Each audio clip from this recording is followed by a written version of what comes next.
Hello friends, ഇന്ന് ഞാൻ അടിപൊളി പരിപ്പ് ചട്നിയാണ് തയ്യാറാക്കുന്നത്.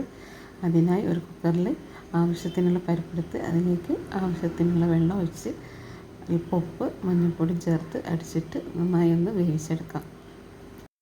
അല്പം തേങ്ങ, അതിലേക്ക് ഒരൊറ്റ ചുവന്നുള്ളി, ഒരു പച്ചമുളക്, അല്പം ജീരകം, മഞ്ഞൾപ്പൊടി ഇട്ട് നന്നായി ഒന്ന് മിക്സിയിലിട്ട് അടിച്ചെടുക്കാം.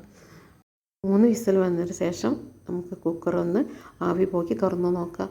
അപ്പോൾ പരിപ്പ് റെഡി ആയിട്ടുണ്ടാവും. നല്ല വെന്തുടഞ്ഞ് അടിച്ചു വെച്ച തേങ്ങ ഇതിലേക്ക് ഇട്ട് കൊടുക്കാം.